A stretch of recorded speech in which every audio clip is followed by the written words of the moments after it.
কেউ কেউ বলছেন গোপীদের আত্মসুখ নাই, তাই না? তারা যা করে সব কৃষ্ণের জন্য বুঝি। তবে ওই যে গোপীগঞ্জে অমন করে সাজছে অত সুন্দর করে, সবাই তো নিজের জন্যই সাজে, তাই না? গোপীগঞ্জে অত সুন্দর করে সাজছেন। এক পক্ষ উত্তর দিচ্ছেন,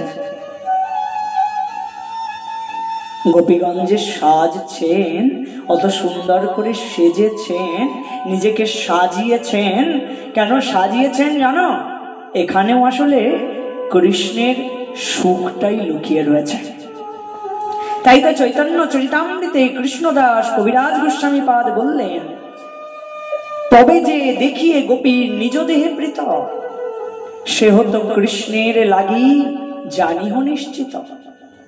ওই যে দেখা যাচ্ছে না গোপীদের নিজের দেহের প্রতি প্রীতি ভালোবাসা, সেও আসলে কৃষ্ণের জন্যই। গোপীগণ মনে মনে বলছেন, এই দেহ কইলু আমি কৃষ্ণে সমর্পণ। কৃষ্ণদাস কবিরাজ গোস্বামী পাদ চৈতন্য চরিতামৃতে বলছেন, গোপীদের ভাবকে ব্যক্ত করছেন। গোপীগণ বলছেন, আমার এই দেহকে আমি কৃষ্ণের চরণে সমর্পণ করে দিয়েছি। তার ধন, তার এই সম্ভোগ সাধন। তাই আমার এই শরীরটা আসলে তার ধন গো, তার চরণে সমর্পিত যে, এটা তার ধন।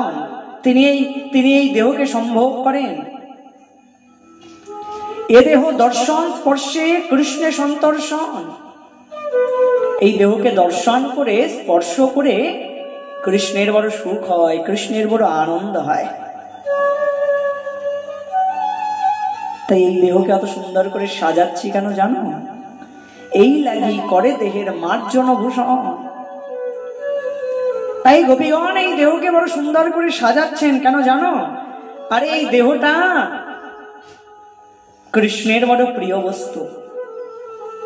তাই কৃষ্ণের সুখের জন্য দেহটাকে বড় সুন্দর করে সাজাচ্ছি। আমার শ্যাম সুন্দর তো সুন্দর, তার মতন সুন্দর জগতে আর কেউ নাই। তাই শ্যাম সুন্দরীর কাছে গেলে নিজেকেও বড় সুন্দর করে সাজিয়ে নিয়ে যেতে হয়। এই দেহটা তো শ্যাম সুন্দরের বড় প্রিয়। তাই শ্যাম সুন্দরের সুখের জন্যই আমরা এই দেহটাকে সুন্দর করে সাজাচ্ছি। এখানে আমাদের কোনো সুখ বাসনা নাই, এখানে গোপীদের কোনো সুখ বাসনা নাই। এখানে আসলে কৃষ্ণের সুখটাই যেন লুকিয়ে রয়েছে। কৃষ্ণদাস কবিরাজ গোস্বামী পাদ বলছেন, গোপীর প্রতি যদি কারোর এতটুকু সন্দেহ প্রকাশ পায়, তবে তার দ্বারা কিন্তু ভজন হবে না। গোপী কোনো সাধারণ বস্তু নয়। গোপী তিনি যার আত্মসুখ নাই, যিনি কৃষ্ণের সুখে সুখী। আর এখানে সাধারণ গোপী সেজেছে বলে তুমি বলছো নিজের জন্য সাজছে গোপী? না না না, গোপী তো নিজের জন্য কিচ্ছু করতে জানে না। গোপী যা করে সব তো কৃষ্ণের সুখের জন্য করে। আত্মসুখ নাহি গোপীর, সদাই কৃষ্ণ সুখে সুখ। সবসময় কৃষ্ণ সুখে সুখ তার, আত্মসুখ নাই। আত্মসুখে তারা কখনো সুখী হতে জানেন না, তারা তো শ্রীকৃষ্ণের চরণে সমর্পিতা।